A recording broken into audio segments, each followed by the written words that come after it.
when did you know that your father was a child wonder? Ako po, ever since bata pa po ako, kasi dinadala niya po ako sa mga set niya. May ginawa siyang show before yung Manila Zoo. Nakikita ko yung mga co-actors niya. So, No, but did you have, I'm sorry to cut you there, but did you have an idea that he was a child superstar? Yes po. Usually kapag lumalabas kami, minsan di na kami nakakapag-enjoy masyado kasi puro pa picture sa kanya pag lumalabas po kami. So, nung bata po ako, di ko naintindihan yun. Parang nababother ako. Pero right now, I'm very grateful din sa mga fans si Papa and of course sa amin po. Alonzo, ikaw? For me, ever since a kid rin po. Pero I wasn't able to grasp the fame of my dad nung time pa. Until I saw his movies and how people reacted to my dad. Mm-hmm. Yeah. Anong minana mo sa dad? Nung bata... I'm sorry. ano, Alonzo? Magkakababaero ni Papa. No, hindi. Hindi ka magsabi. Nung baby kasi ako, I really look like my dad eh. I got my dad's looks. Right, Yeah. okay. Yun ang minana. Ikaw, Sandro? Siguro yung pagiging charming ni Papa.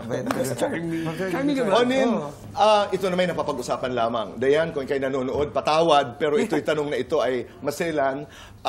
Gaano ba talaga kababaero ang babaero? Nung kapanahon babaero? Oo. Hindi, iba naman kasi yung nabababae ka sa ikaw yung lalaki. Okay. Iba yun eh. Ano ang Pagka pagkakaiba? nabababae ka, kasalanan nyo kasi sinasadya mong mambabae. So pag ikaw ay nang bababae, kasalanan. And then, as Pero opposed pag ikaw yung nilalalaki, mapagbigay ka lang. kung ikaw, at ikaw ang nilalapitan. Oo. Yung nangyari ba sa Baguio noon, ikaw ang nilapitan? Kwento ni Jojo yan, ha? Kwentuhan natin ni Jojo Gabinete. Yung nangyari ba na yun, ikaw ang nilapitan? Inimbita ko lang, pero sumama eh. Exposible na to. Onin, kung meron kang isang leksyon sa pag-ibig na maibabahagi sa iyong dalawang anak, ano yon? Pagka nagmahal na kayo talaga, isa lang ang mahal ninyo. Alam mo, sabi ko, okay, sige, ituloy mo. Pagka nagmahal na kayo, isa lang ang mahal ninyo. Pero habang hindi pa kayo nagmamahal, enjoy nyo lang. Pero once you find your true love, stick with it. Okay, are you open to Dad? Are you open to Papa? Yes. Are you able to talk about anything with Papa? Yes po, kasi si Papa parang tropa lang po for us eh. Sobrang cool lang din po kasi ni Papa. Alam ni Papa lahat ang nangyayari. Yes po. Oo, and halimbawa may bagong girlfriend, do you bring your girlfriends or crushes? I'm sorry, you're 14, but ngayon iba na eh, di ba? Yeah. Do you introduce them to Papa Yes and po, Mama? always, yes po. Yes. Pero ako pa nagpapakilala kay Alonzo. Pero minsan di ba ayaw mo na nagpapakilala ako? Ha? Minsan ayaw mo na nagpapakilala ako. Kasi... Ay, hindi, dati kasi nung umpisa, nung bata pa siya, papakilala niya sa isang girlfriend. Di papakisamahan mo.